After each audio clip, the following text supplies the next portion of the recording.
At my age, darkness becomes the enemy. It hides the little things that fill my life: silver-framed photographs, Thai porcelain figurines, glasses abandoned on the table.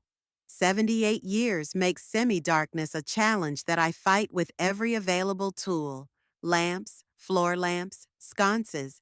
Stanley used to make fun of me for this habit of lighting up the house like a theater stage, but since his death, the darkness has become even more threatening. I wake up early, long before dawn.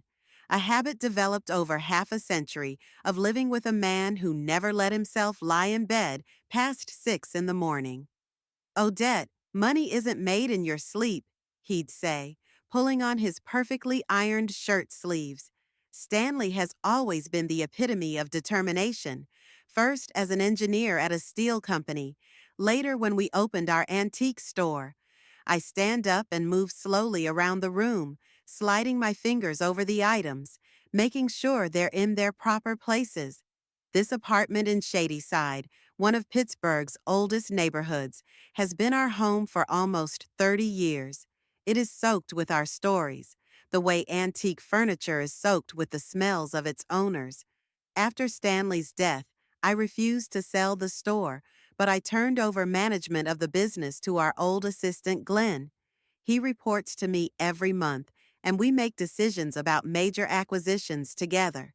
It allows me to feel connected to the past without diving headfirst into it. A calendar hangs on the kitchen wall. Today is Friday, the day Noah and Vanity visit. My son used to drop by occasionally, usually when he needed my cooking talents or a little financial support. Marrying Vanity 5 years ago changed him beyond recognition. My boy, who once spent all day tinkering with his father in the garage, now works for some internet company and speaks in phrases from business magazines. His visits were rare until Stanley got sick. Pancreatic cancer took my husband just 4 months, but that was enough for Noah and Vanity to suddenly remember that old people exist. Vanity, with her perfect manicure and her habit of looking at her watch every 5 minutes, sat at her dying father-in-law's bedside and talked about her plans for Christmas, as if he was going to live through the winter.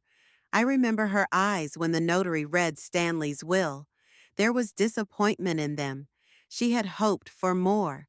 My husband was a practical man and left most of the estate to me, leaving only a small share of the store to my son. After the funeral, their visits increased to weekly. Every Friday they show up on the doorstep with the same strained smiles, the same cheap wine. Vanity kisses the air near my cheeks and utters, "How are you holding up, Odette?"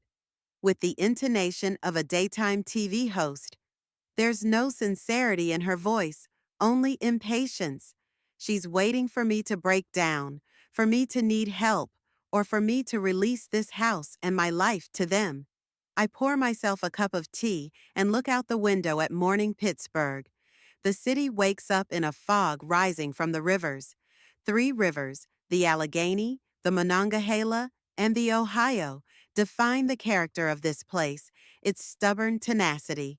I was born here and have seen it transformed from a smoky industrial center to a modern city with universities and museums. Stanley was fond of saying that Pittsburgh and I are alike. On the outside, it may look like the best days are behind us, but inside, there is steel and fire. A phone call interrupts my musings. It's Noah. "Mom, did you remember we're stopping by today?"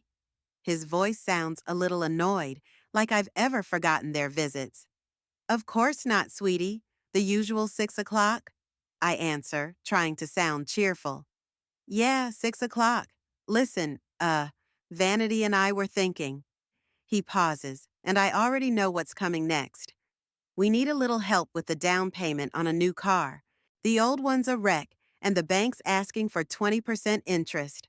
I close my eyes. This is the third new car in the last 2 years, but all I say is, "Okay, honey, how much do you need?" 5,000 would be perfect."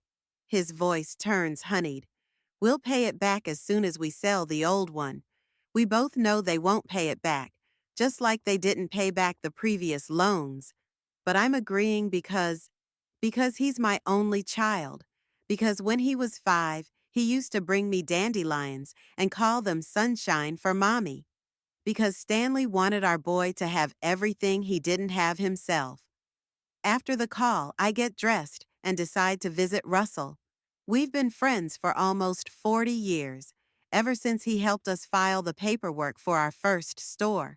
Stanley trusted him unconditionally, and I was used to relying on his advice. He's also one of the few people who doesn't look at me as a walking ATM or a burden. Russell's office is in one of those old downtown buildings that somehow miraculously escaped demolition and modernization. Inside, it smells of wood polish and old books. His secretary, an older woman with shrewd eyes, recognizes me immediately. "Mrs. Holloway, Russell will be right out. Can I get you some coffee?" "Tea, if that's okay." I smile. "And call me Odette, please." Russell leaves the office a few minutes later. He looks younger than his 65 years, tall with a mane of gray hair and a keen eye. The only thing that betrays his age are his knotted fingers, crooked with arthritis. "Odette, what a pleasant surprise." He hugs me. "Come in and tell me what brings you here so early." His office is organized chaos, with stacks of papers occupying every horizontal surface, but he knows exactly where everything is. I sit down in the familiar leather chair across from his desk. "Noah's asking for money again," I say without preamble. Russell sighs and takes off his glasses. "How much this time?" "5,000 for a down payment on a car. Third one in 2 years." He shakes his head and takes a long look at the picture on his desk. Him, Stanley, and me at the opening of our second store. "Odette, you do realize what's going on, don't you?" "Of course I do," I answer sharper than I meant to. "I'm not out of my mind. They're using me. But what am I supposed to do? He's my son." "Stanley wouldn't have approved of this," Russell says softly. "He believed that children should be taught independence, not dependence." I look out the window at the gray Pittsburgh day. Russell is right, but to admit it out loud is to admit that my son has turned into someone I don't recognize. "Vanity brought up the nursing home again last week," I say quietly. "She brought brochures. Sunny Hills. The place looks like a prison with a garden. She said it's hard for her and Noah to worry about me living alone all the time." "And what did you say?" Russell leans forward. "That I'm doing fine on my own and I like my apartment." He smiles. "Good, but let me make a suggestion. Let's review your will." I blink in surprise. "Do you think it's time?" "I don't mean that." He shakes his head. "You'll live at least 20 more years and you'll have time to bury me. But sometimes it's good to, let's say, to have leverage." I know what he's talking about.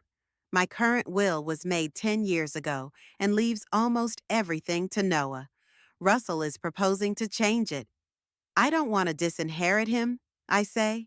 "I'm not suggesting that either, but there are ways to make sure you're treated with the respect you deserve." Russell picks up a piece of paper and starts writing. "Like a trust fund with certain conditions, or charitable donations." We spend the next hour discussing options. When I leave his office, a folder with a draft of a new will is in my purse. I feel a little guilty, but also strangely relieved, like I'm finally admitting a truth I've known for a long time. On the way home, I stop at a small gallery. I've been collecting the work of local artists for the past few years, a small weakness I can afford. The gallery is run by a young woman named Lillian, thin, with short cropped hair the color of a crow's wing, and tattoos covering both arms. She has impeccable taste and never tries to sell me anything just because of the price. "Mrs. Holloway," she smiles when she sees me, "we have some of Conroy's new work. You should definitely take a look." She takes me to the back room of the gallery, where there are paintings by a young artist I've been supporting for several years now. One of them shows a view of Pittsburgh's rivers from an unusual angle that makes the city look both familiar and foreign at the same time. He called it transformation, Lillian says. Reminded me of a story you told about a changing Pittsburgh. I'm surprised she remembered our conversation from months ago. It's beautiful, I say. Wrap it up, please. As I pay, I think about how Lillian is one of the few people who sees me not just as an old woman with money, but as someone with taste and history. Maybe that's why I come here, for that sense of visibility. Back home, I get ready for Noah and Vanity's visit. I make a casserole, one of the few dishes Vanity condescends to eat at my house, claiming to be watching her figure. I arrange the china I brought back from England years ago on the table. Stanley thought it was excessive to use fine china for weekly dinners, but I believe beauty should be part of everyday life, not locked away in a closet waiting for special occasions. At 6 sharp, the doorbell rings. Noah and Vanity walk in with the usual wine and strained smiles. I notice the new diamond ring on Vanity's finger and the new tie from a famous designer around Noah's neck.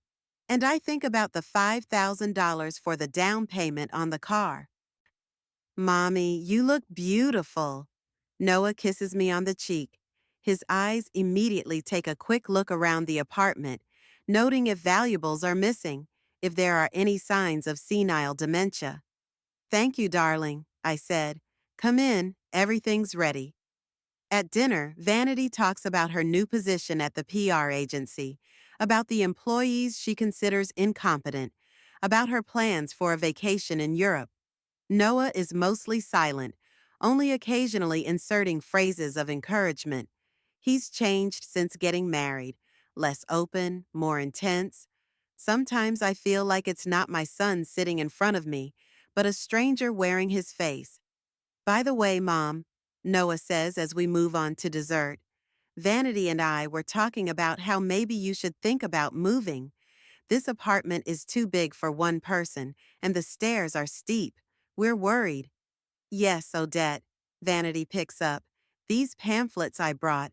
Sunny Hills is such a beautiful place. There's a doctor on the premises and so many activities for people your age. People your age? It's like I'm a different species. Thank you for your concern, but I feel fine here, I reply with a smile. And I like climbing the stairs. It's a good workout for my heart. But what if something happens to you? Vanity insists. You live alone and no one might notice. I have neighbors who check on me every day, I say, not mentioning that I check on some of them myself. And an emergency button. I point to the locket around my neck. I'm not helpless, dear. Vanity exchanges a glance with Noah, who coughs and changes the subject. Well, how's your check coming? Is it ready? He tries to sound casual, but I can see the impatience in his eyes. I pull an envelope out of my purse and hand it to him. Here you go, darling. I hope you enjoy your new car. Thank you, Mom. He quickly checks the amount and tucks the check into the inside pocket of his jacket. You're a real lifesaver. After that, they quickly finish their dessert and start packing. I know that now, having gotten the money, they will try to leave as soon as possible. Noah casts a glance at the painting I bought today. A new acquisition? It looks expensive. A local artist, I reply.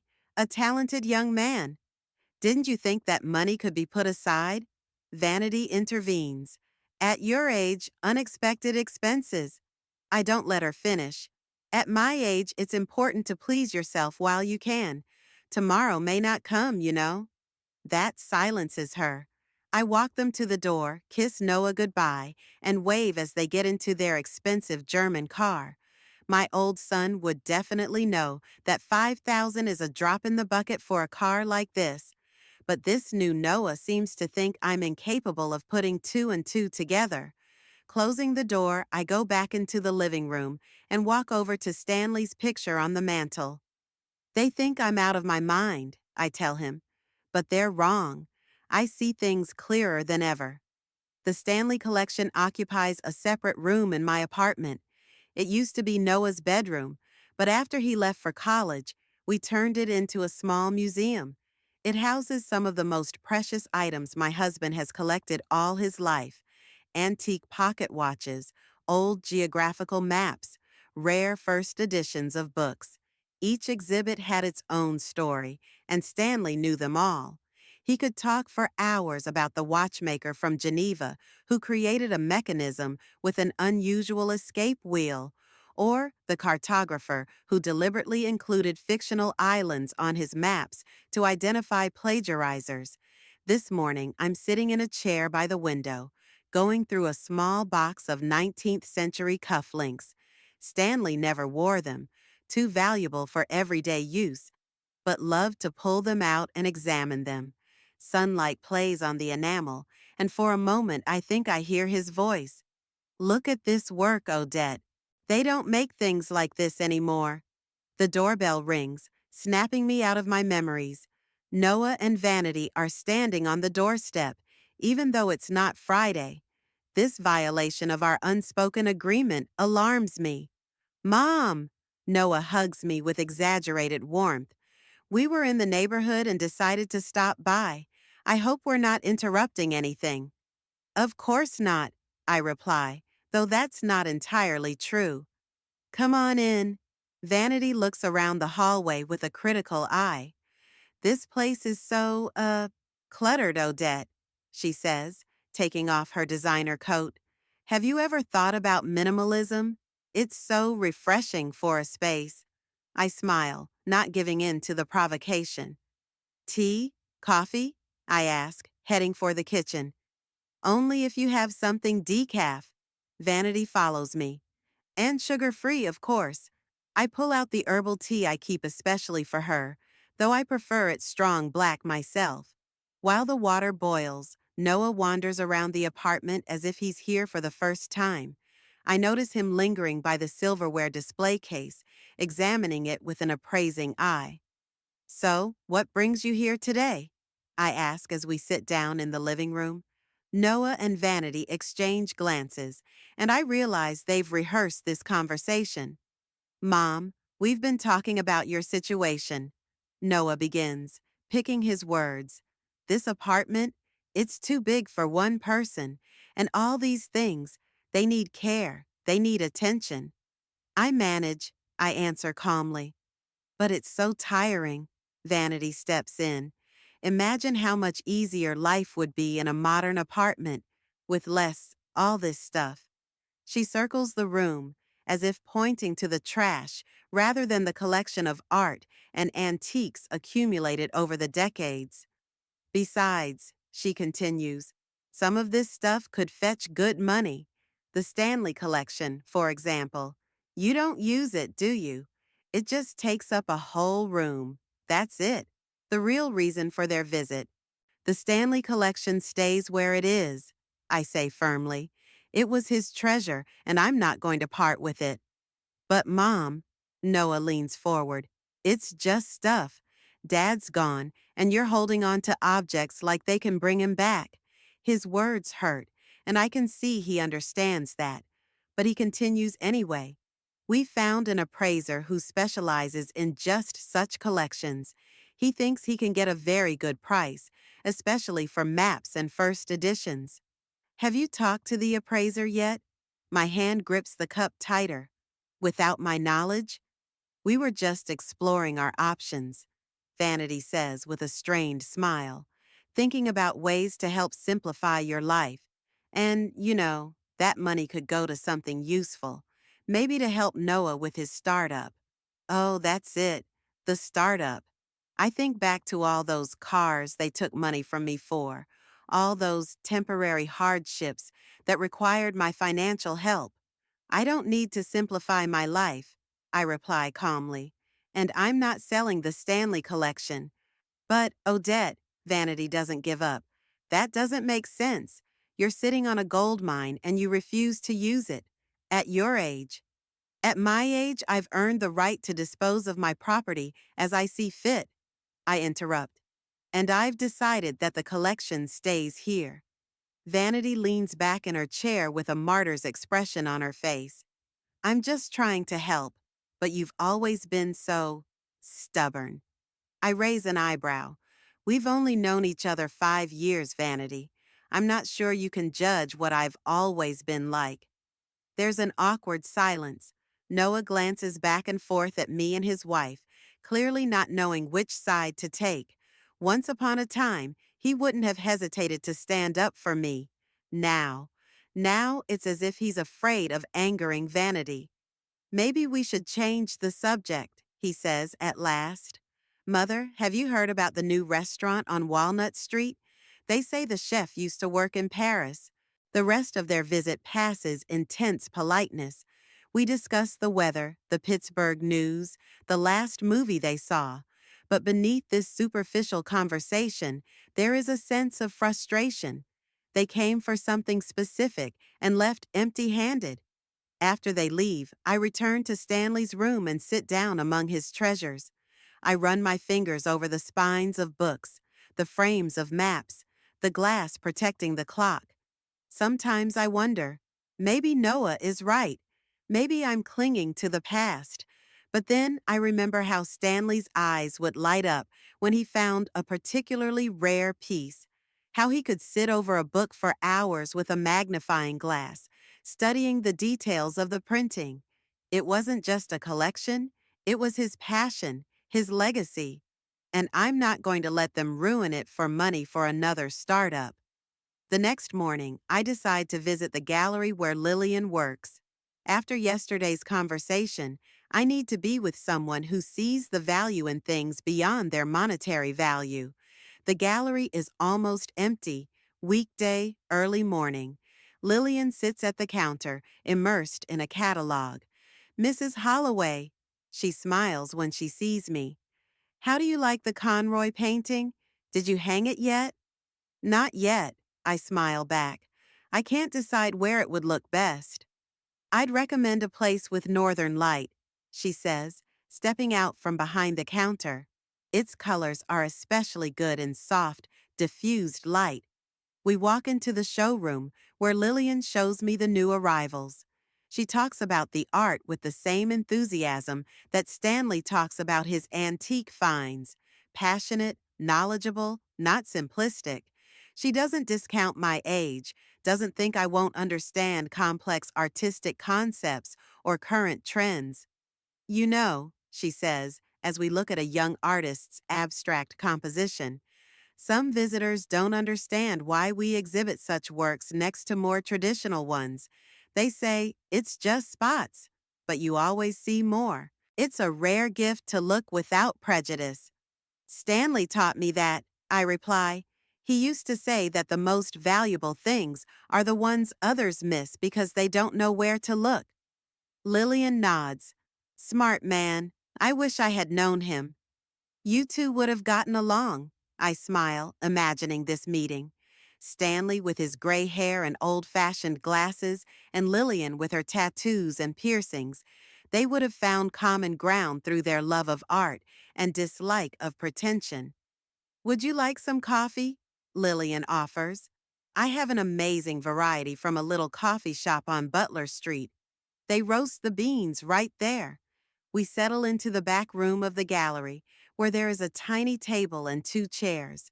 Lillian talks about her life, how she moved to Pittsburgh from a small town in Ohio, how she studied art at a local college, how she dreams of one day opening her own gallery for aspiring artists. There's so much talent in this city that no one notices, she says with fervor.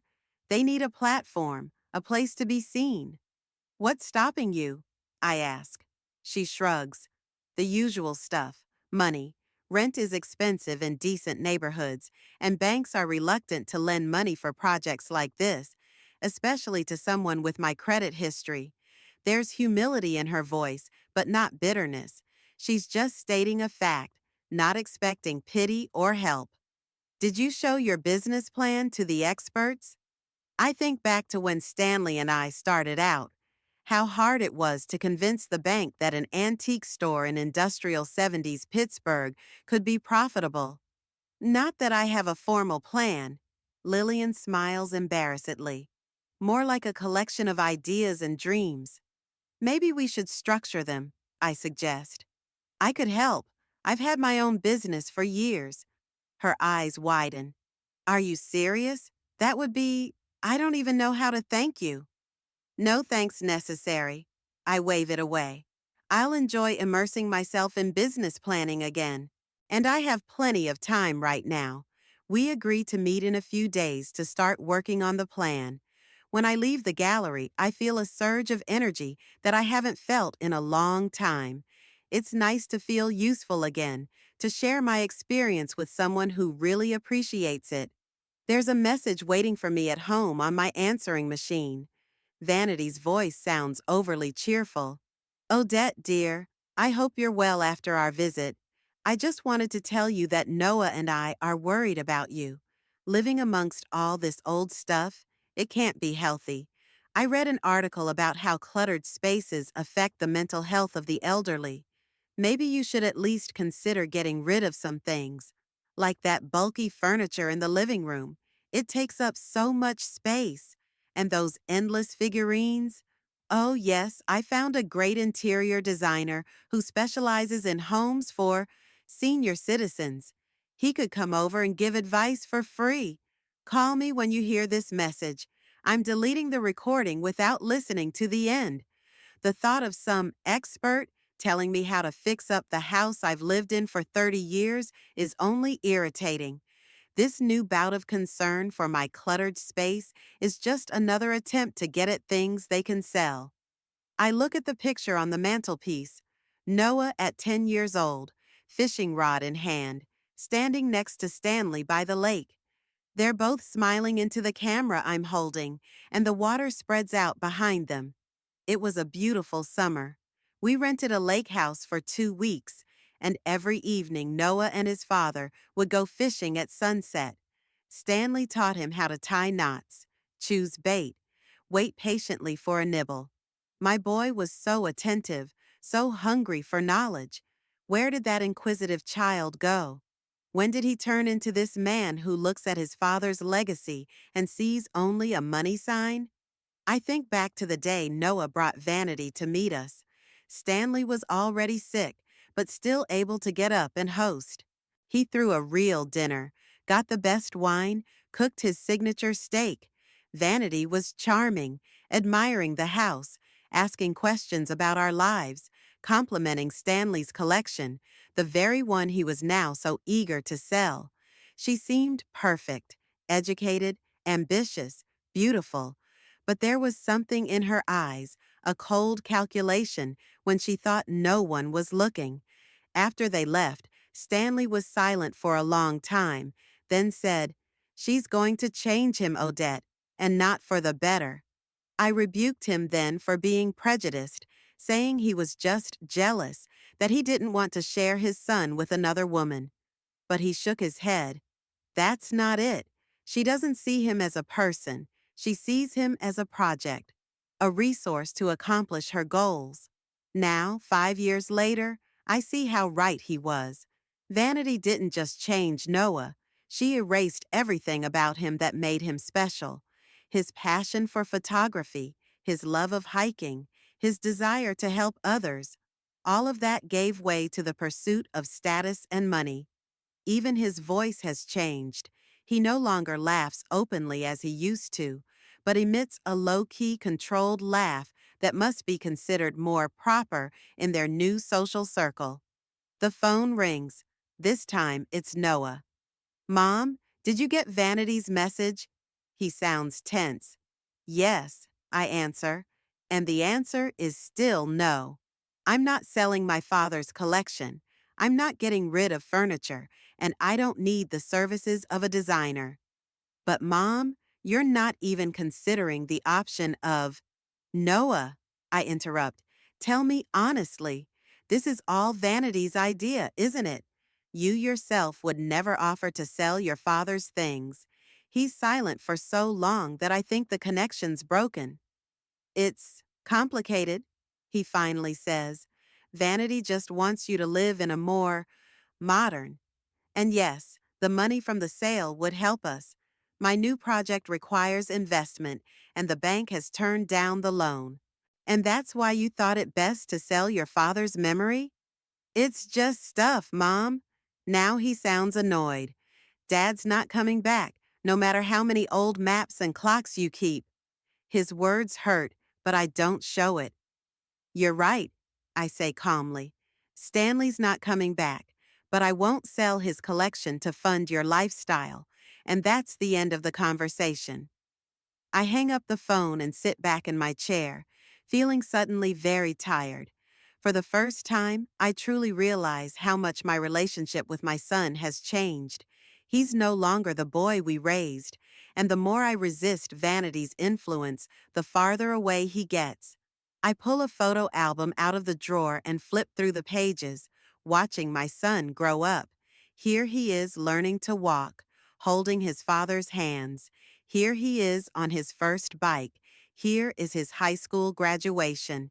In all the photos, an open, sincere smile, so different from today's tense grimace. As I close the album, I decide it's time to take Russell's suggestion to revise the will more seriously. Something needs to change, and perhaps only financial leverage will make Noah see how far he's come. The week after our conversation with Noah passes in tense silence. He doesn't call, and I don't dial his number either.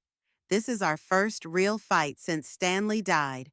Before, even when I refused money, Noah would back down quickly, realizing he'd crossed the line. But now he seems genuinely offended by my refusal to sell his father's collection. Or more likely, Vanity is offended, and he's just reflecting her feelings like a mirror. Thursday night, as I'm driving home from the gallery where Lillian and I have been working on her business plan, the phone rings. It's Vanity, her voice unnaturally cheerful. Odette, darling, how are you? I sit down in my chair, preparing for a long conversation. I'm fine, thank you. How are you and Noah? Oh, we're great. In fact, that's why I'm calling. We have some news, and we'd like to celebrate with you. My eyebrows raise involuntarily. News? Is Vanity pregnant? Or did they get funding for their mysterious startup after all? What's the news? I ask. Oh, I'd rather tell you in person. She pauses. We wanted to invite you to dinner tomorrow at the Altius on Mount Washington. Do you know the place? Of course I do. One of the most expensive restaurants in Pittsburgh, overlooking the confluence of three rivers. Stanley and I have been there twice, for our 30th anniversary and my 70th birthday. It's not the kind of restaurant you go to for no reason. Yeah, I know, I said. But couldn't we have dinner at my house? I could cook. Oh, no, no, Vanity interrupts hastily. It's a special occasion, and we want to make it special. Please tell me you're coming. Noah is so eager to share our news with you. I'm hesitant. After our last meeting, I don't have much desire to spend the evening with Vanity and her fake concern. But Noah is my only son.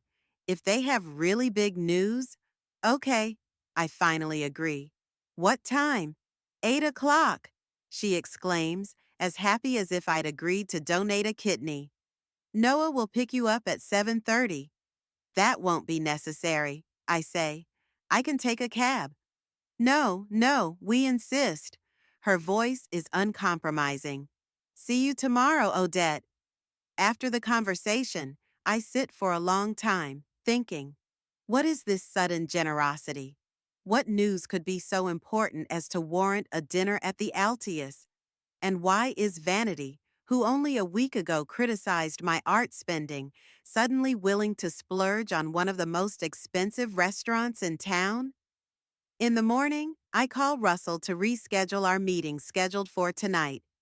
Noah and Vanity invited me to dinner at Altius, I explain. They said they had some news. Interesting. Russell sounds thoughtful. After you refused to sell the Stanley collection? That's right. Strange time for a reconciliation, don't you think? Be careful, Odette. You know I'm not a big fan of your sister-in-law, but in this case, it's not a matter of personal affection. It's just, keep your ear to the ground. I appreciate his concern, but I can't help but feel annoyed.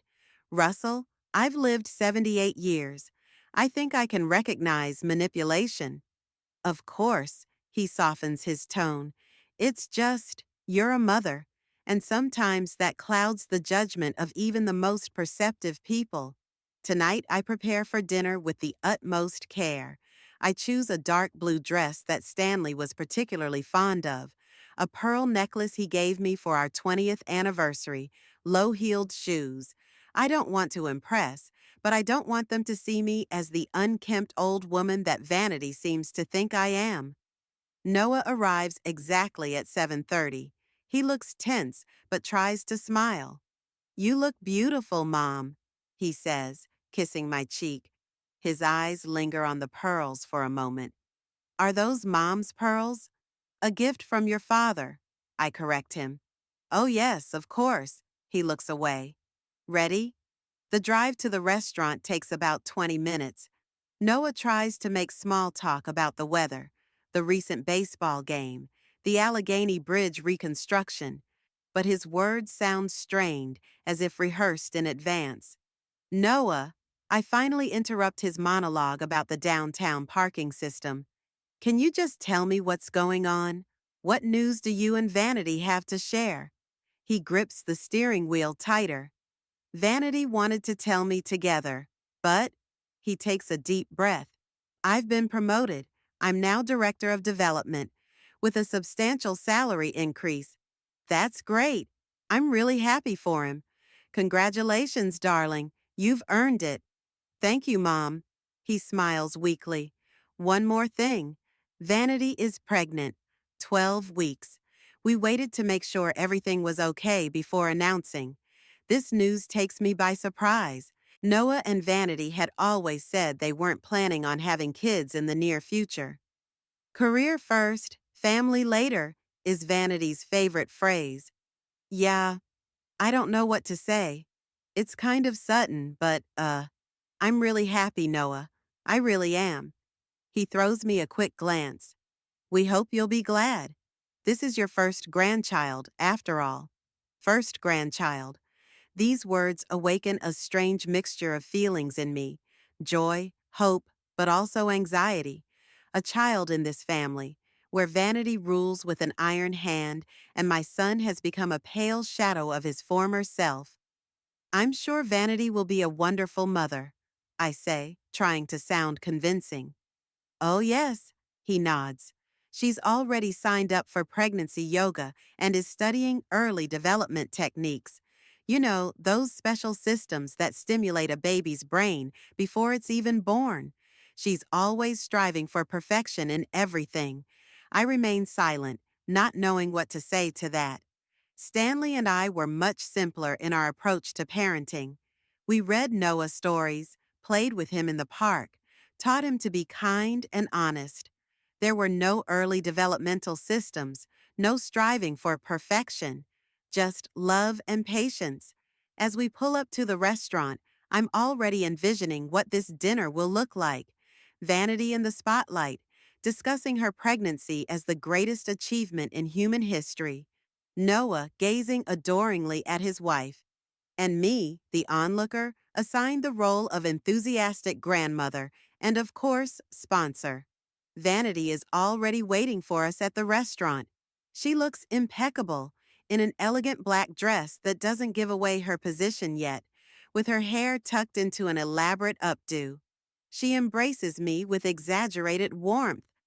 Odette, I'm so glad you could make it. We booked the best table overlooking the rivers. You have to see this. The waiter escorts us to a table by the window. The view is truly breathtaking. 3 rivers merge below us, the lights of the city reflected in the dark water. When we are seated, Vanity immediately beckons to the sommelier. We're going to celebrate, she announces. A bottle of your finest champagne, please, And of course, a non-alcoholic version for me. She strokes her belly meaningfully. The sommelier nods and departs. Vanity turns to me with a radiant smile. Did Noah tell you our news yet? You're going to be a grandmother. Are you excited? Very much, I smile back. Congratulations to both of you. Oh, that's so exciting, she exclaims. We've already started planning the nursery. We're thinking Scandinavian style, very minimalist, but with elements of stimulation for development. And of course, I'll need to go on maternity leave, which means a slight reduction in income. Ah, that's it. I mentally sigh. No wonder they chose such an expensive restaurant. It's a prelude to asking for financial assistance. The sommelier returns with champagne and a non-alcoholic equivalent for Vanity. After a toast and a few sips, she continues, We've been thinking about moving to a bigger house. The apartment is good for 2 people, but with a baby. And the neighborhood isn't the best for a family. Of course, I nod. Moving is a smart decision. Noah, who's been silent so far, joins the conversation. We've got our eye on something in Squirrel Hill. Great neighborhood, good schools. And expensive, I add. Yeah, he looks a little embarrassed. But with my promotion and some help, Vanity interrupts him by putting her hand on mine. Let's not talk about business now. Dinner first. I'm starving. She beckons the waiter. We're ready to order. She chooses the most expensive items on the menu, foie gras to start, then filet mignon, cooked to the chef's special recipe. Noah follows suit, ordering lobster and a bottle of expensive red wine. I choose more modestly, salad and fish. Champagne is enough for me. While we wait for our appetizers, Vanity doesn't stop talking for a minute. She talks about her toxemia, which somehow makes her pregnancy more special than other women's, about the parenting books she's reading, about her plans to hire a celebrity designer for the nursery.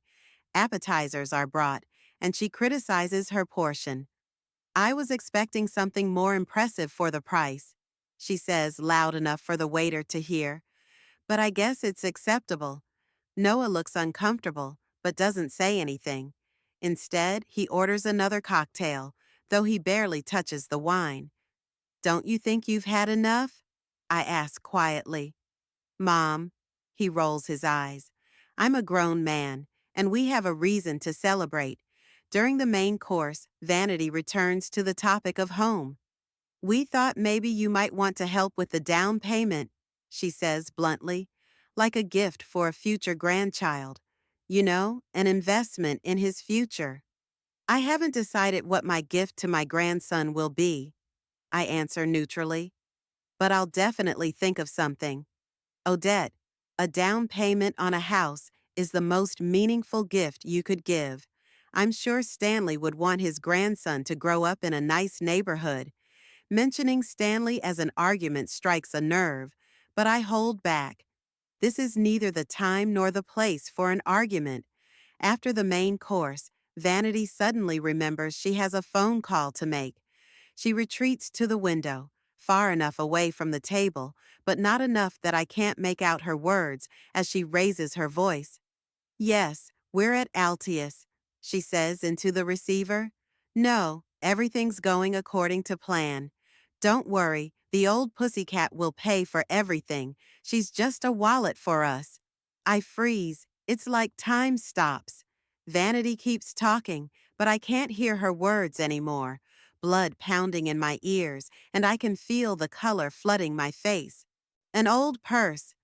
Just a purse to us. Noah, noticing the look on my face, leans in worriedly. Mom, what's wrong? Are you not feeling well? I don't answer. My gaze is fixed on Vanity, who ends the conversation and returns to the table with a serene smile. I'm sorry, I should have answered. She sits down. Oh, they've already put the plates away. Great, time for dessert. And maybe some more champagne? She beckons the waiter over and orders the most expensive dessert on the menu, something with gold foil and a rare type of chocolate. Noah follows her lead, adding a collectible port wine to the order. And another non-alcoholic cocktail for me, Vanity finishes. The same as before. The waiter leaves and she turns to me. Odette, aren't you ordering dessert? That's the best part. I finally find my voice. No thanks, I'm already full. She shrugs. Suit yourself. Although it's a shame to miss out on such a treat, I look at her perfect face, at her indulgent smile, at the way she sits confidently in the space, as if she owns the whole restaurant, and I think of her words, old purse, just a purse. The desserts arrive, and Vanity and Noah pounce on them with the enthusiasm of children. They order more drinks, another dessert to try, more and more expensive. It's like they're competing to see who can empty my bank account the fastest. When the waiter comes over to ask if we want anything else, Vanity brightens up. Oh, yes, I've heard about your special truffle-flavored coffee. We should definitely try it. And maybe that special grappa you keep for select customers? That's a little over the top. I feel anger boiling up inside me, not just resentment, but real, righteous rage. A rage I haven't felt in years. Enough! My voice sounds unexpectedly firm, almost like Stanley's commanding tone when he supervised the construction of our first store. Vanity and Noah freeze with forks in their hands, their eyes widening in surprise. Mom? Noah looks worried. I said enough, I repeat, straightening up in my chair. Enough of this comedy. Enough with the pretense. Enough of using me as an ATM machine. Their faces pale, almost in sync. Vanity's the first to come to her senses. Odette, honey, what are you talking about? We're just celebrating. An old purse, I interrupt. Just a purse. Is that what you call me, Vanity? Is that how you both perceive me? Noah looks confused, but Vanity instantly understands. Her face contorts for a second, then she tries to regain control. You misunderstood. I wasn't talking about you. It was a work conversation. Don't humiliate me further with lies. My voice is quiet but firm. I turn to my son. Noah, I'm disappointed. Not that you're asking for money. I've always been willing to help when I could, but that you're using the child you're expecting as a tool for manipulation, that you let your wife talk about your mother in those terms, that you yourself seem to share her view of me. Mom, no, I never. He starts, but I raise my hand to stop him. I'm not finished. From today, I will not fund your lifestyle. No checks for down payments, no help with buying a house, no investing in the future. You're both adults with good salaries. Live within your means or find another source of income.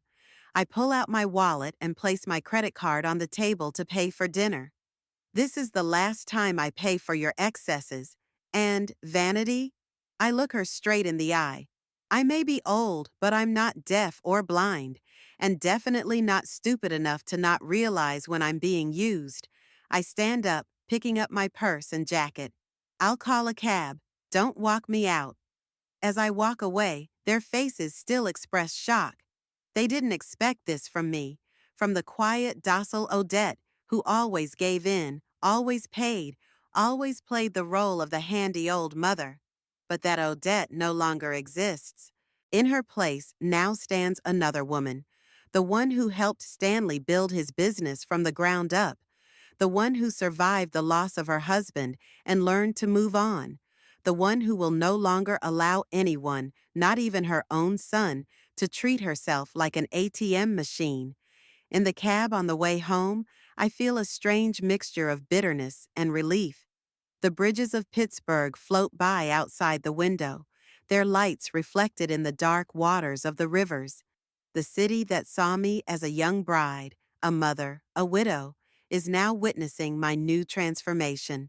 And I'm not sure if Noah is ready for it, or Vanity, or even myself. The morning after the restaurant scandal greets me with a headache and a heaviness in my chest. I wake up early, out of habit, but I don't get out of bed for a long time, staring at the cracks in the ceiling and replaying the events of last night in my head. Every time I think of Vanity's words, old purse, just a purse, a wave of anger and resentment rises inside. But I don't regret what I did. It was time to set the record straight. Finally, I force myself to get up and make breakfast. Just toast and coffee. No appetite.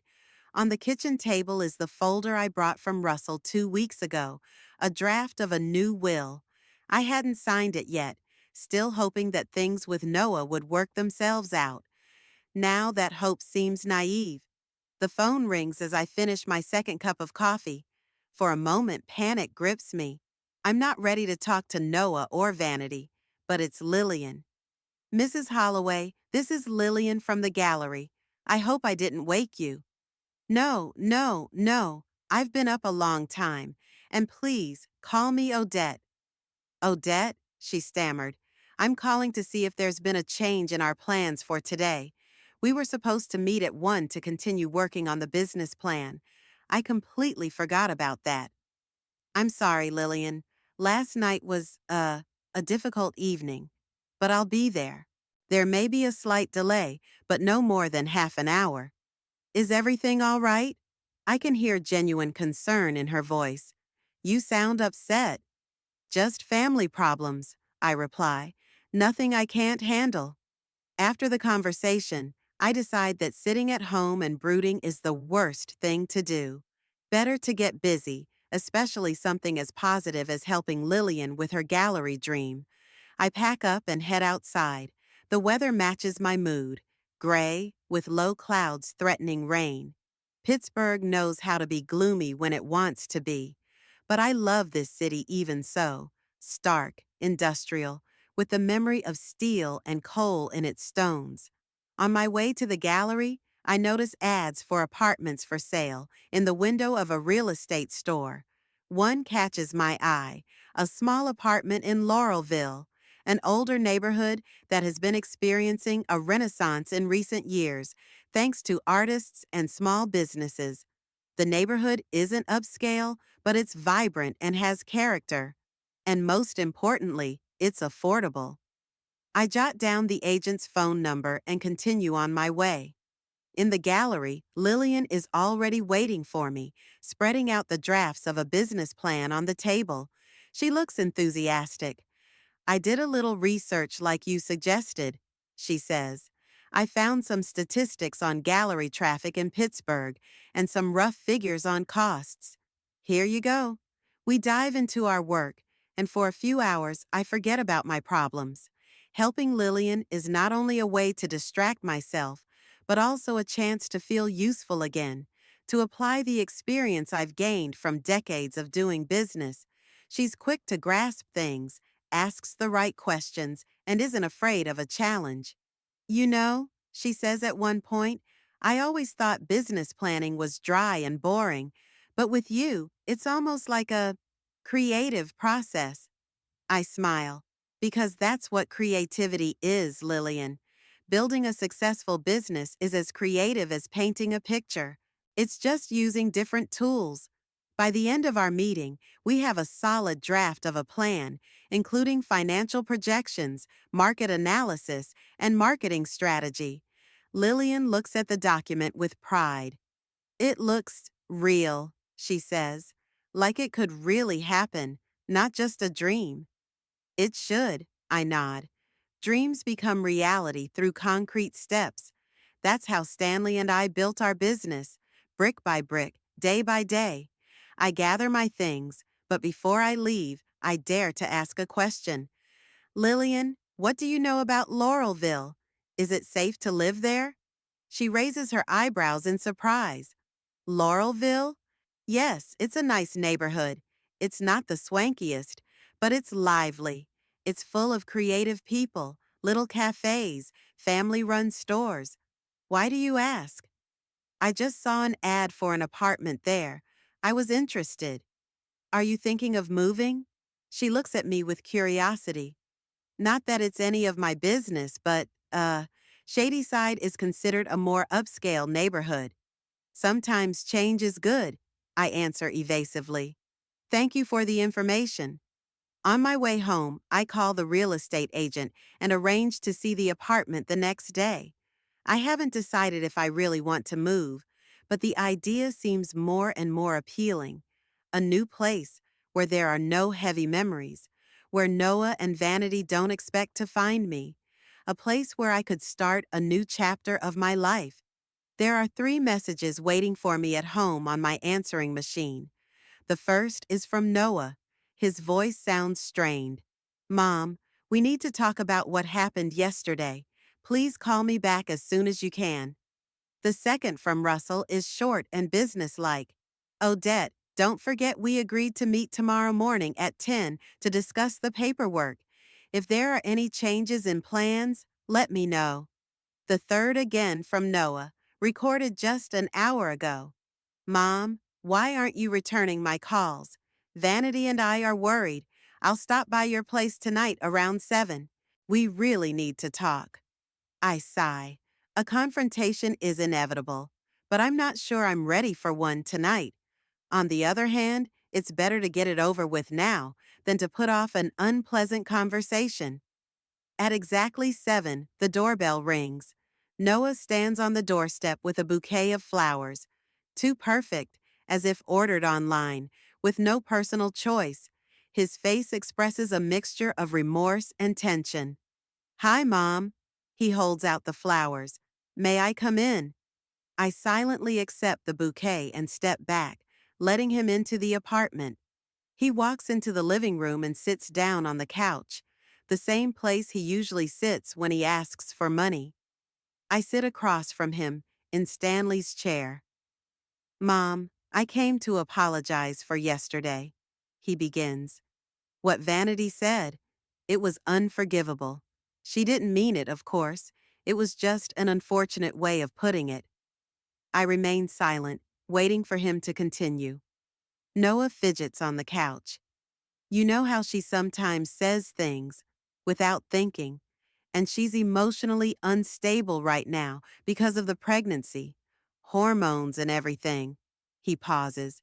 She's really worried about upsetting you. We're both worried. I'm listening, I say neutrally. He sighs. Mom, we really appreciate everything you do for us, and we've never seen you as, you know. Vanity sometimes says things that don't reflect our real feelings. Our feelings. Like he and Vanity are a single organism, incapable of having separate opinions. Noah. I finally break the silence. It's not just about yesterday. Yesterday was just the last straw. It's deeper than that. It's about how our relationship has changed over the years, especially since your father died. What do you mean? He seems genuinely puzzled. When was the last time you didn't come to me to ask me for money? When was the last time we talked about anything other than your financial needs? I look him straight in the eye. You didn't even ask me how I was doing after Stanley died. You just started coming more often, always with some kind of request. Noah lowers his eyes. I didn't realize it looked like that. We really wanted to help. So we offered to move to a nursing home, for example. A nursing home that would free up my apartment and my savings for you. I finish for him. No, Mom, it wouldn't. He looks shocked, but I see a shadow of understanding in his eyes. He knows I'm right. We're just worried about you living alone. Noah, I say softly, I'm not angry with you. I'm disappointed. Disappointed in what our relationship has become. And I've decided it's time to change that. He straightens up, a wary look in his eyes. What do you mean? I've decided to make some changes in my life. I pause. I'm meeting with Russell tomorrow to update my will. Noah pales. Will? But why? It's a normal precaution at my age, I answer calmly. Besides, I'm thinking about selling the apartment and moving to a smaller place, maybe Laurelville. Laurelville? He almost jumps up. But it's not a great neighborhood. And why would you move? This apartment is perfect for you. It's too big for one person. I'm quoting his own words. And I want to cut costs. You're right.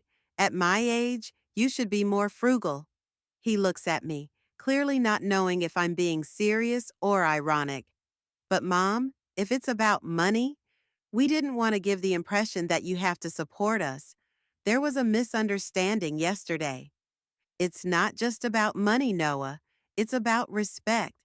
It's about how you and Vanity see me, not as a person with feelings and opinions, but as an ATM machine, as an obstacle to overcome to get to the inheritance. He jumps up. It's not like that. We never. Please don't lie to me. I raise my hand. Don't make it worse. I know Vanity is already spreading rumors about me going out of my mind. Mrs. Patterson from next door told me that your wife has been calling her, worried about my mental health. Noah looks startled, so he didn't know about it, or he's faking it well. Yeah, I'll talk to her. This is unacceptable. You don't have to. I'll deal with it myself. I stand up, indicating that the conversation is over. I'll think about your apology, Noah, but right now I need time and space. But Mom, we can't leave it like this. What about selling the apartment? And the will? You can't make big decisions like this when you're upset. I'm not upset, I answer firmly. I'm completely calm and rational, and I have every right to dispose of my property as I see fit. He stands there, stunned, clearly not knowing what else to say or do. We'll talk later, I conclude. Right now, please respect my desire to be alone. After he leaves, I sit back in my chair, feeling a strange mix of emotions. The pain of realizing how far we've grown apart with my son, anger at Vanity and her manipulation, but also a strange relief, as if I'd shed a heavy weight I'd been carrying for too long. The next morning, I meet Russell in his office. He's already heard about the incident at the restaurant. Pittsburgh is still small enough that rumors spread quickly, especially among certain circles. Are you sure you're ready for such a drastic change? He asks, after I tell him about my plans to change my will and sell the apartment. Moving at your age is stressful. At my age, I smile, I don't have time to put changes on hold, and I'm absolutely sure you do. We spend 2 hours scrutinizing the documents. Under the new will, most of my estate goes to a trust that will manage funding for young artists. Noah will receive a certain amount, but far less than he expected. Most importantly, no direct access to the principal. That's fair, Russell says, looking at the final version. You don't take it away completely, but you don't let it squander everything you and Stanley have built up over decades. And I can still change the terms if our relationship improves, I add. After my meeting with Russell, I go to view the condo in Laurelville. It turns out to be smaller than I expected, but bright and with character. High ceilings, wood floors, large windows. The building is a former factory converted to housing, retaining its industrial charm. Not at all what I'm used to, but somehow it feels right. I'll take it, I tell the agent after the inspection. And I want to put my current apartment on the market as soon as possible. Back home, I get an unexpected visit. Noah and Vanity are standing on the doorstep, both with serious faces. Mom, we need to talk. Noah doesn't wait for an invitation and walks inside. Vanity follows him, avoiding looking me in the eye. I heard you're really going to sell the apartment, she begins without preamble, and rewrite your will. News travels fast, I remark as I walk into the living room. Rita Mason saw you leaving the real estate agent's office, Vanity explains. And everyone knows Russell is your probate lawyer. Everyone knows. I wonder who the everyone is that's watching my movements. Yes, I'm selling the apartment, I confirm. I've already found a new place in Laurelville and signed a tentative agreement.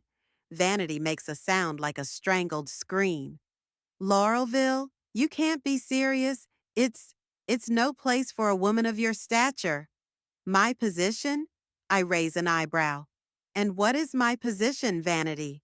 She freezes, realizing she's stepping into dangerous territory.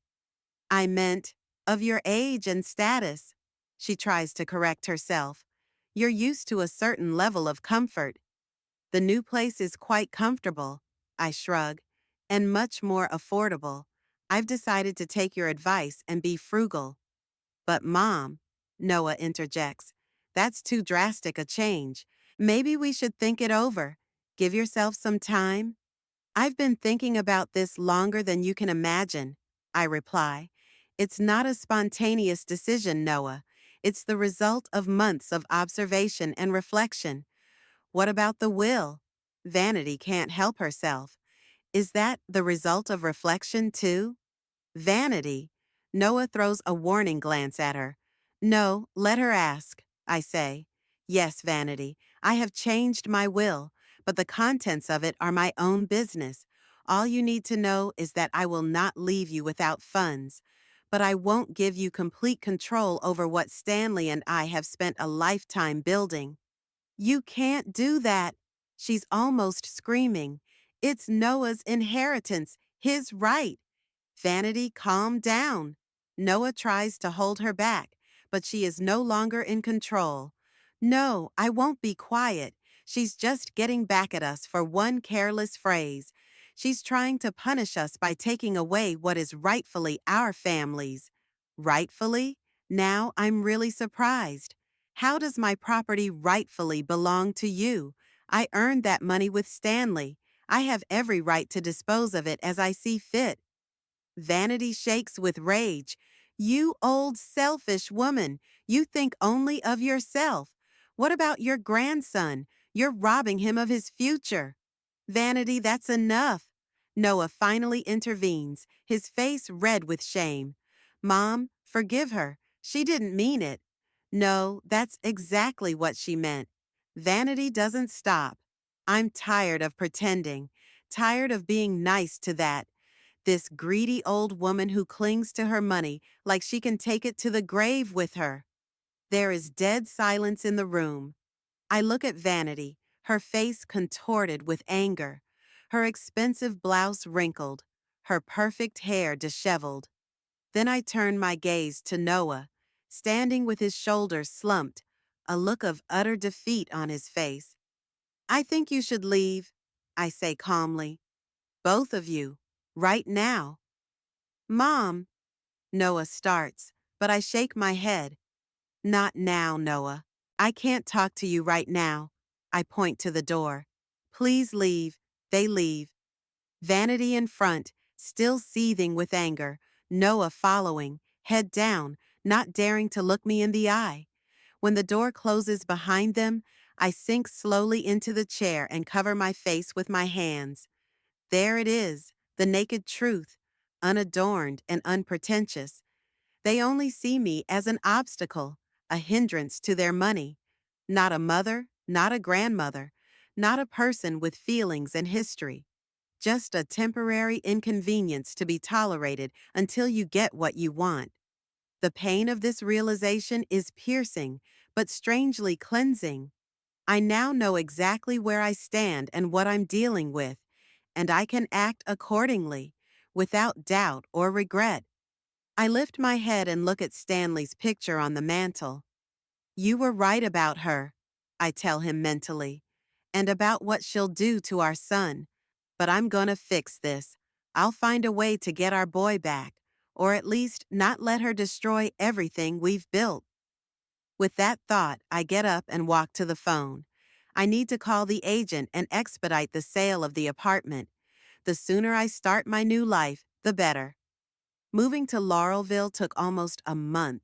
Selling off half a century's worth of stuff was harder than I thought it would be. Every item held a memory. Every book, every figurine had a story. But I was adamant that a new life required a drastic change. I left Stanley's collection untouched, packing it in special crates and hiring professional movers. In the new apartment, a small room was set aside for it, like a museum vault. The rest, furniture, dishes, books of little value, I either sold or gave to charitable organizations. The new apartment was half the size of the previous one, with an open floor plan and large windows.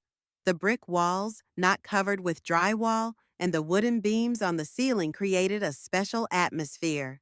My antique armchairs and antique dresser looked strange but harmonious against the industrial interior. The neighborhood was exactly as Lillian had described: vibrant, with lots of little galleries, cafes, and stores. Many of the business owners were young and ambitious, but there were also people of my generation who had found a second life here after retirement. Noah and Vanity didn't help with the move. They'd kept their distance since our last fight, though Noah had called several times asking if they needed help. I politely declined, saying I could handle it on my own. In fact, I had help from Lillian and a couple of students from a local art college she knew. The apartment in Shadyside sold quickly and for a good price. Real estate in Pittsburgh's upscale neighborhoods was always in demand. I divided the money I received into two parts. One I put into a separate account that I didn't have access to, and the other I kept for the realization of my plan. A week after the move was complete, I invited Noah and Vanity to dinner at the new apartment. This was the first step in my plan, carefully crafted with Russell's help. The plan was risky and required acting, but I was determined to see it through. They arrived half an hour late, probably on purpose to show their disapproval. Vanity surveyed the apartment with ill-concealed disdain, her eyes lingering on the chipped paint on the windowsill, the plain curtains bought at a thrift store, the kitchen utensils made of cheap plastic. Interesting. Solution? She smiled strainedly. Very. Bohemian. Noah looked embarrassed. He stomped awkwardly into the hallway, not knowing where to sit or what to say. Come on in. I pointed to the old couch that had once stood in our first store. Dinner was almost ready. There was no silverware on the table, no china plates that they were used to in my house. Simple pottery, glasses instead of crystal goblets, paper napkins instead of linen ones.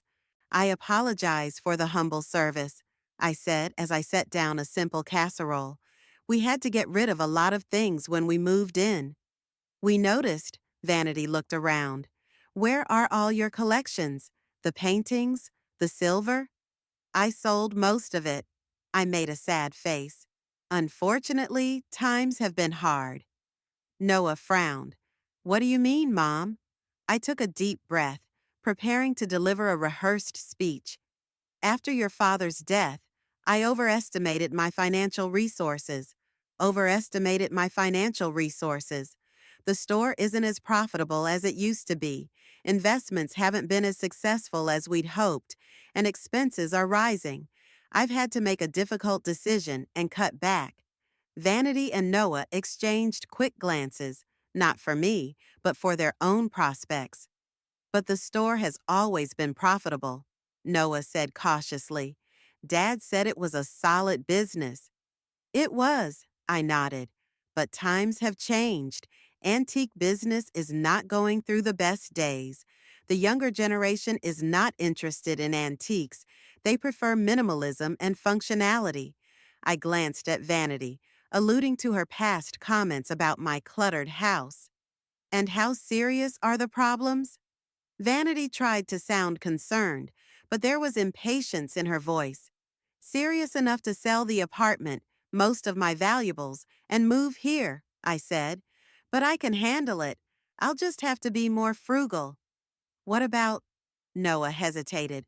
What about your savings? Investments? Your pension? It's not as rosy as I'd hoped. I shook my head. There have been some bad investments. And of course, your father's medical bills. Insurance didn't cover everything. That was a lie. Stanley had always been prudent and had taken care of the health insurance. But they didn't know the details, and I was counting on it. But you must have had substantial funds left over, Noah insisted, his voice almost accusatory. Dad always talked about a safety cushion. And there was, I sighed. But life is full of surprises. Besides, I've been helping you all these years. Cars, startups, first installments. We never asked for anything extraordinary, and we've always offered to pay you back when we're in a better position. Of course, my dear. I smiled softly. I'm not reproaching you, just explaining the situation. The rest of the dinner passed in tense silence. They hardly touched their food, though the casserole was quite edible. When it came to dessert, a simple store-bought pie instead of my signature homemade sweets, Vanity cited pregnancy-related nausea and declined. "How's the house hunting going?" I asked, trying to lighten the mood. "Did you find anything suitable in Squirrel Hill?" "We reconsidered," Noah said, not looking me in the eye. "We thought it would be wise to stay in the apartment for a while longer. Maybe look for something in a less expensive neighborhood." "I understand," I nodded. "It's a wise decision. Housing isn't cheap right now."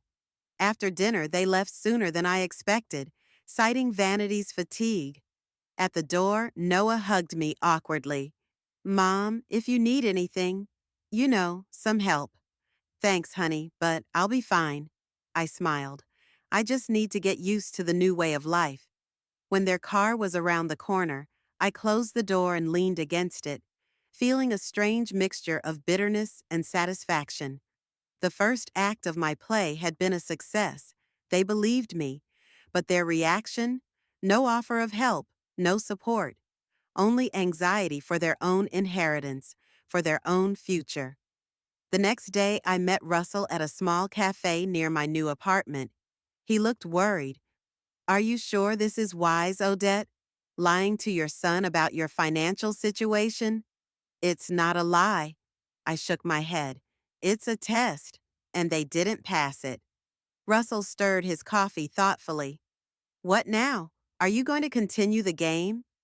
"To the end?" I nodded. "I want to see how deep their selfishness goes. And then, and then?" He raised an eyebrow. "And then I'll teach them a lesson they won't forget." I smiled without joy. "And maybe save my son from that woman, if it wasn't too late." In the weeks that followed, I continued to give the appearance of financial hardship. I gave up my monthly trips to the beauty parlor where I'd been getting my hair done for the past 20 years. I stopped buying new clothes, limiting myself to what I already had. In conversations with Noah, she complained about rising prices, the high cost of medicine, the need to save money on heating. Noah and Vanity's reaction was exactly as I expected. No reaction at all. They didn't offer to help. They didn't invite me to dinner. They didn't ask if I had everything I needed. Instead, their visits became even less frequent and their phone calls even shorter. One day, I accidentally mentioned to Noah that I was thinking of selling the business, the store that Stanley and I had built from scratch. That was our pride and legacy. "Maybe it's for the best," he said after a pause. "Running a business at your age, it's a lot of pressure." Not a word about what the store meant to his father. Not a word about the family tradition, the history these walls held. Just practical considerations. A few days later, I got a call from Vanity. "Odette, Noah, and I were talking about the store," she began without preamble. "If you're really thinking of selling, maybe you should consider turning the business over to us. Noah could take over, and you could take a cut of the profits. It would be a win-win for everyone." I could barely contain my laughter. Of course, now that they were talking about the possible sale of a valuable asset, they were suddenly interested in the family business, not to preserve Stanley's legacy, but to avoid missing out on potential profits. "I'll think about it, dear," I replied neutrally. "I'm not sure Noah knows how to run an antique store, though. It's a specialized business." "Oh, he's a quick study," Vanity assured me. "Besides, you can always hire consultants, modernize, go online." Modernize. I could almost see the dollars burning in her eyes. How she's mentally already selling off collections, changing the interior, turning a place with history and soul into just another faceless fashion store. I'll contact you when I've made a decision, I said and hung up. Meanwhile, while Noah and Vanity thought I was on the verge of financial ruin, I was secretly working on a completely different project. Together with Lillian and Russell, we were working on a plan to create an art foundation that would support young Pittsburgh artists. It won't just be a charity, I explained to Russell as he went through the legal paperwork. It would be an investment in the future of the city, in the culture that would be left behind. Lillian, who was to become the director of the foundation, was working on the program, the criteria for selecting artists, the plan for exhibitions and workshops. Her enthusiasm was infectious. I felt young again, full of ideas and energy, just like in the days when Stanley and I were just opening our first store. You know what the best part of this project is? She said one day when we were up late talking about the details. That it's not just about the money. Yes, financial support is important, but more important is experience, knowledge, connections. What you can pass on to young artists, Odette, is priceless. Her words touched me to the core. For the first time in a long time, someone saw me not just as a rich old woman, but as someone with experience, with history, with something valuable to pass on to the next generation. In mid-April, the Andy Warhol Museum was holding a charity auction to support art education. Lillian suggested I attend, not only to learn the format for our future foundation, but also to meet people from the Pittsburgh art world. Many of them know you from your antiques business, but are unaware of your plans to create a foundation, she said. This is a good opportunity to make useful contacts. I agreed, although I felt a little uneasy because I hadn't been to one of these events in a long time, especially without Stanley. But I decided it was time to get out of my comfort zone. For the auction, I pulled out of my closet one of the few expensive dresses I'd kept when I moved in, a dark blue one with silver embroidery on the collar. I put on Stanley's pearl necklace. I'd never parted with it. I looked at myself in the mirror and thought I looked pretty good for my 78 years. Lillian picked me up in a cab. She wore a simple black dress, but her brightly colored tattoos and unusual hairstyle were eye-catching in their own right. We made an odd couple, an older lady in a classic outfit and a young woman with blue strands in her hair. The museum was full of people, collectors, gallerists, artists, patrons of the arts. Some faces I recognized, old clients, Stanley's friends, business partners. Many people were surprised to see me here, especially in Lillian's company. Odette Holloway. I was approached by Gerald Prescott, owner of the largest gallery in Pittsburgh. What a surprise! I heard you sold your apartment in Shadyside and moved to Laurelville. Financial difficulties, I hear. News spread faster than wildfire in our town. I smiled, neither confirming nor denying the rumors. Sometimes change is necessary, Gerald, especially at my age. Of course, he nodded, though his gaze was full of curiosity. And this? He looked at Lillian. Lillian Mercer, I introduced her, a friend and colleague of mine. Lillian works at the New Horizons Gallery on Butler Street. Ah, that little gallery. Gerald smiled indulgently. It's a nice place, though a little avant-garde for my taste. Every gallery has its own audience, Mr. Prescott, and its own contribution to the cultural life of the city. We continued to walk around the hall, getting acquainted with the artists who were presenting their works for auction. Many of them were young, Lillian's age or even younger. They spoke passionately about their art, their techniques, the meanings they put into their work. To my surprise, they listened to my comments with genuine interest. My knowledge of art history, experience in appraising antiques, and understanding of the market all proved valuable to them. Some even wrote down my contacts and asked to meet for a consultation. See? Whispered to me Lillian when we moved away from another group of artists. I told you they didn't need you just for the money. Your knowledge, your experience, that's what's really valuable. During the auction, I bought some young artists. Not the most expensive ones, but ones that really touched me. A small landscape of Pittsburgh, done in an unusual technique. An abstract composition that reminded me of Stanley and his love of geometric shapes. A sculpture made of recycled materials symbolizing the rebirth of the city. After the auction, there was a small buffet. I was standing by the window with a glass of champagne, watching the crowd, when an older woman in an elegant suit approached me. Mrs. Holloway, I'm Eleanor Kingsley, Director of Education Programs at the museum. She extended her hand. Your young friend, Ms. Mercer, told me about your idea for a foundation to support young artists. It's a wonderful initiative. Thank you. I was a little embarrassed that Lillian had already started talking about our plans. We're still in the development stage. When you're ready to move forward, let me know. She held out her business card. The museum could partner with your foundation. We're always looking for new ways to support talent. For the rest of the evening, I received several more offers of partnership, several invitations to exhibitions, and even an invitation to give a lecture on the relationship between antiques and contemporary art at a local college. As Lillian and I rode home in the cab, I felt strangely uplifted. For the first time in a long time, I felt that I was doing something truly worthwhile, that my life had purpose and meaning beyond family commitments.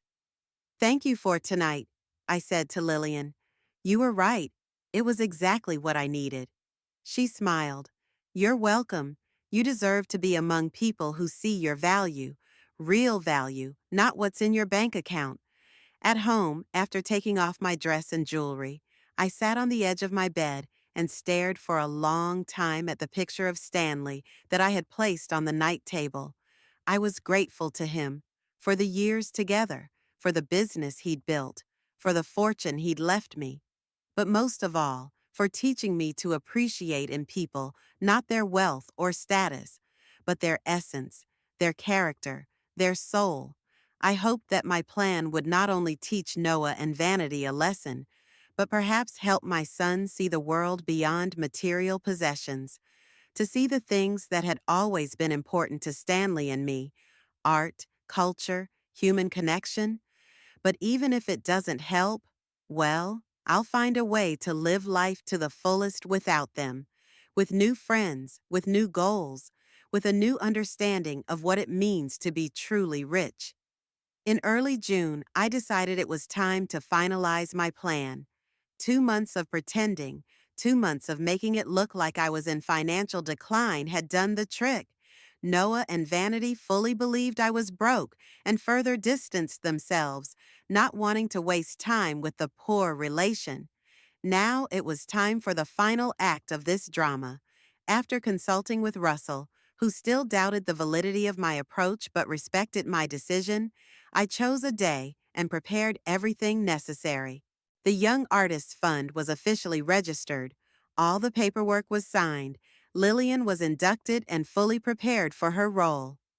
Are you sure you want to go this far? Russell asked when we met in his office to sign the final papers. Faking an illness. It could traumatize Noah. I'm more worried about whether it's my plan or his reaction to the fake illness that's traumatizing him, I replied. But I have to know for sure. I have to see if he is now my son or Vanity's puppet. On the appointed day, I called my housemate, an elderly lady named Grace, who was privy to my plan and agreed to help. She called Noah around 2 in the afternoon, informing me in an excited voice that she had found me on the floor of the apartment, that an ambulance had come, and that I had been taken to the hospital with a suspected heart attack. Of course, there was no ambulance. Instead of the hospital, I went to Russell's office, where he and Lillian and I waited for developments. I left my phone at home so Noah couldn't reach me, and I asked Grace not to give any additional information other than the name of the hospital. Do you think he's coming? Lillian asked as we waited in Russell's office. He should, I answered, though an inner voice whispered, what if he doesn't? About an hour later, Grace called. Noah had called her twice, asking for details, especially wondering how serious my condition was. He said he was on his way to the hospital. Is he going alone or with Vanity? I asked. Alone, Grace answered. He said that Vanity was staying home, that she shouldn't be nervous in her condition. I thanked Grace and hung up. So Vanity had chosen to stay home. It wasn't surprising. Why would she waste time with her dying mother-in-law when she didn't even have Noah around to play caretaker to? Lillian, Russell, and I went to the hospital where I'd supposedly been taken. Russell knew the head doctor, who agreed to cooperate in our little deception, provided we didn't use hospital resources or linger long. We were assigned an empty room for half an hour. I changed into a hospital shirt. Lillian helped me create a look of sickly pallor with makeup. She used to work in the theater, and those skills came in handy.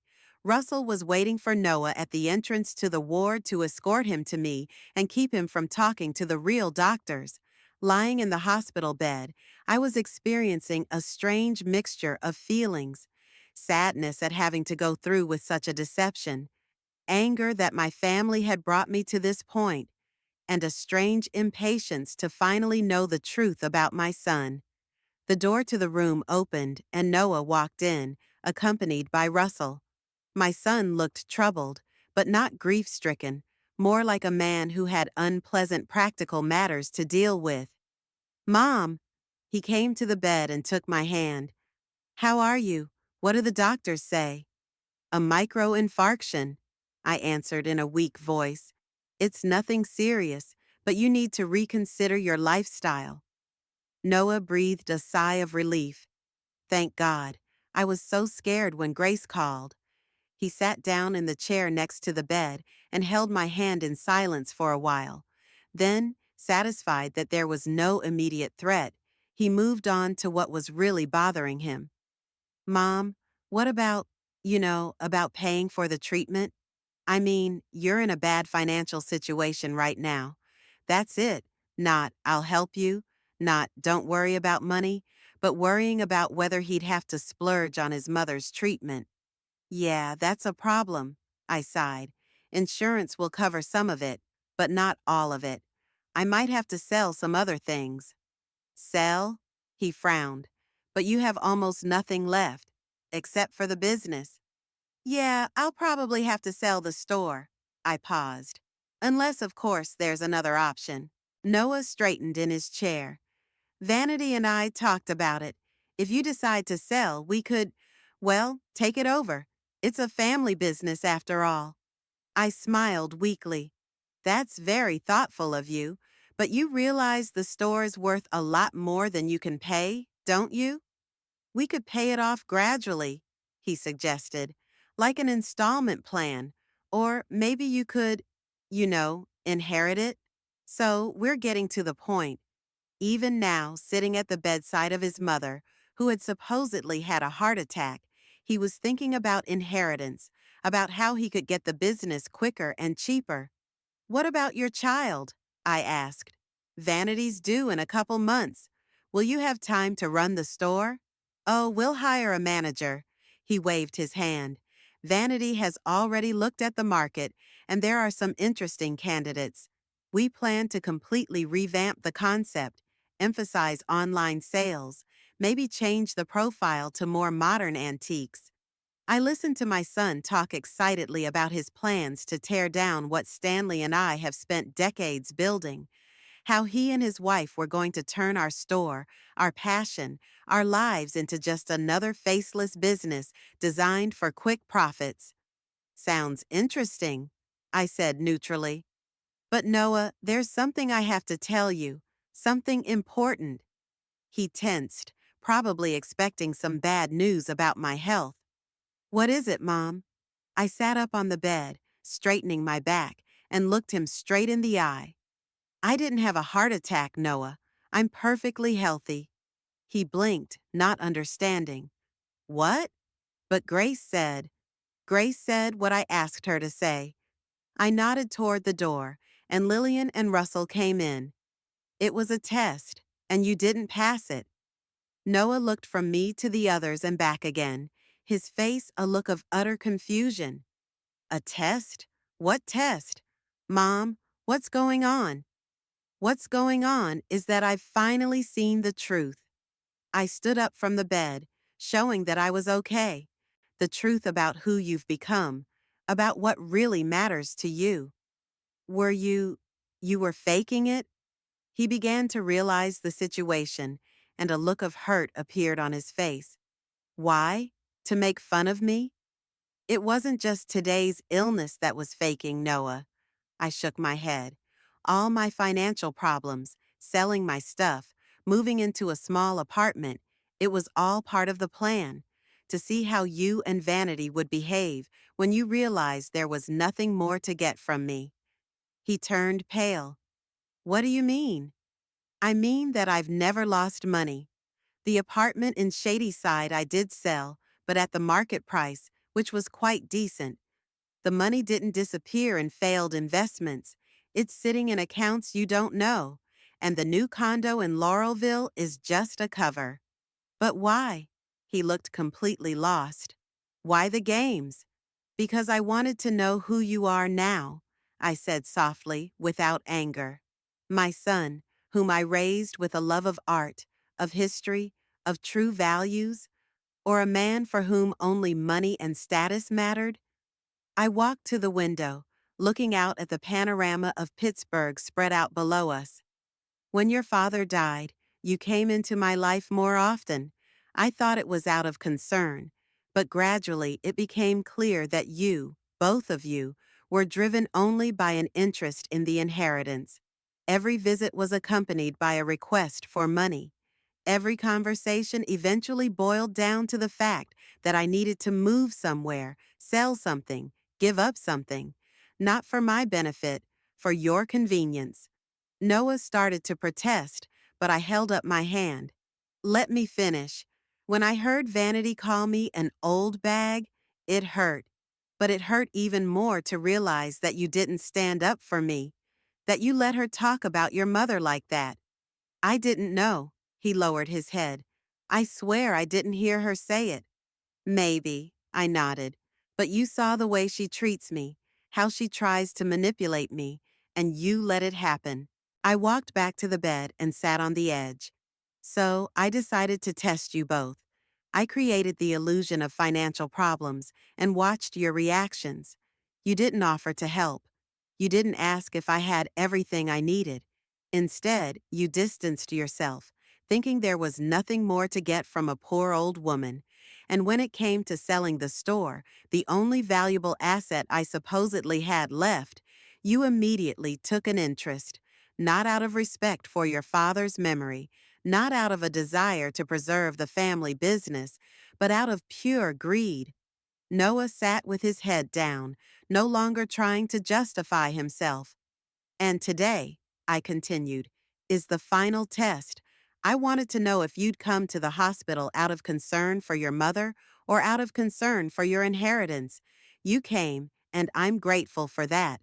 But your first questions weren't about my health or what you could do to help, but whether I had enough money for treatment or whether you'd have to splurge. It's not fair, he said at last. I rushed here as soon as I heard. I was terrified that something had happened to you. I believe you, I said sincerely, and that's why I haven't given up hope that somewhere deep down inside, you're still the boy Stanley and I raised, that not all is lost. Russell coughed, making his presence known. Odette, maybe it's time to get to the point. I nodded and continued. Noah, the truth is, I didn't sell the apartment. I put it into a trust fund to support young artists in Pittsburgh. That trust will be run by Lillian. I pointed to her. The store will also be taken over by the foundation, retaining its historic concept and collections. And my new will leaves most of my estate to the same foundation. Noah jumped up from his chair. What? You can't do that. It's not fair. Unfair? I raised an eyebrow. Why? Because you expected to get everything? Because you and Vanity had already planned how you were going to spend my money? But I'm your son, your only child, he was almost screaming. And you're giving it all to some foundation? To some strangers?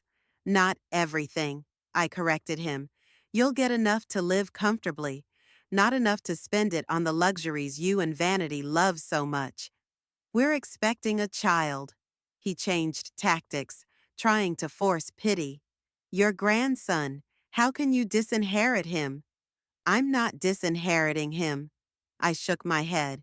When he turns 18, he'll have access to a special trust fund set up for him, enough to pay for his education and start his life. But that money won't be available to you or Vanity. Noah stood with his fists clenched, his face red with anger. You can't do this. It's not fair. We'll go to court. We'll contest the will. We'll prove that you're insane. You can try, Russell said calmly, but I must warn you that all the documents are impeccable, and we have many witnesses to Odette's mental health, including several collectors known in town with whom she's been doing business over the past few months. Noah turned on him. You're the one who turned her against me. You always wanted to control our family's affairs. No, Noah. I stood up and walked over to my son.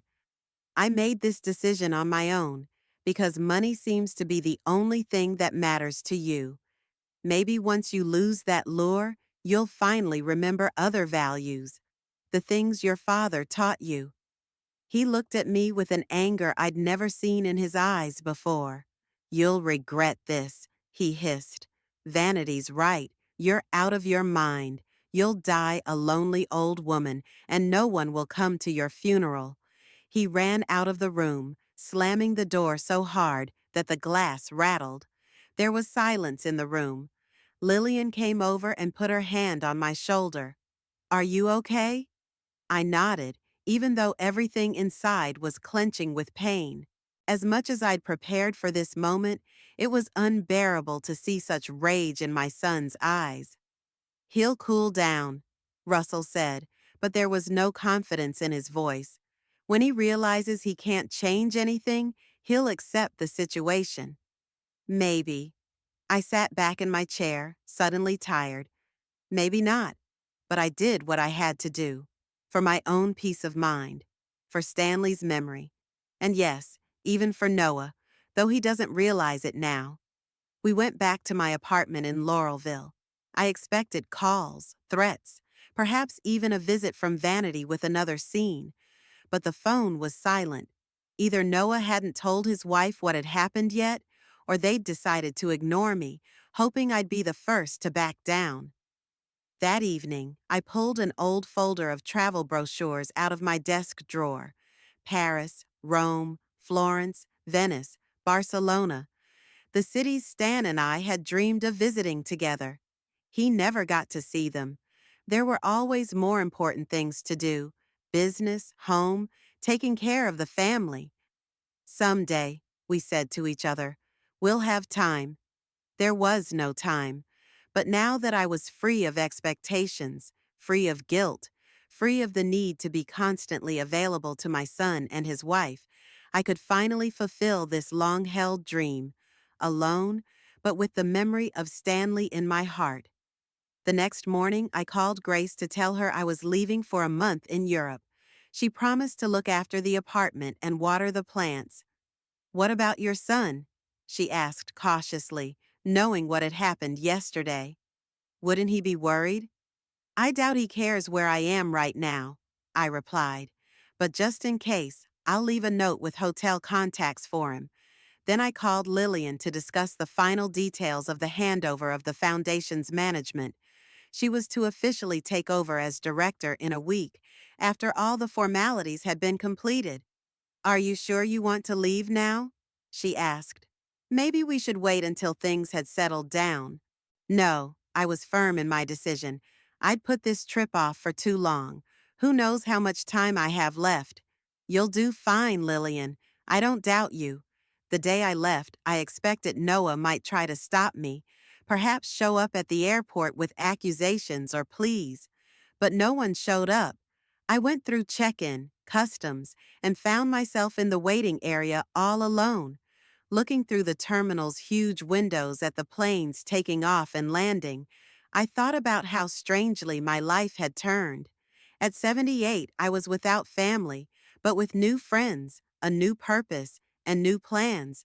It was sad and uplifting at the same time. When they announced boarding for my flight to Paris, I stood up, grabbed my small carry-on bag, and headed for the gate. Behind me was Pittsburgh, the city that had been my home all my life.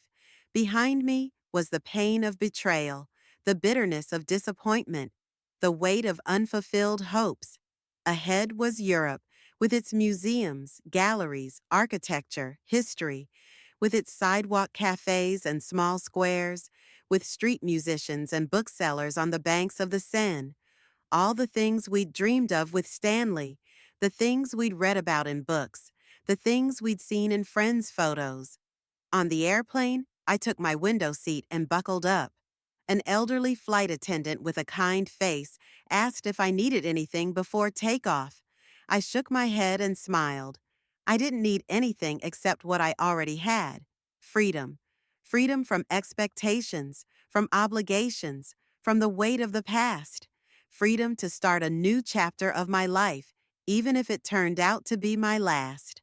The plane lifted off the ground, and Pittsburgh began to shrink beneath us, first to the size of a toy city, then to a map, then to a dot on the horizon. I didn't know if I'd ever come back.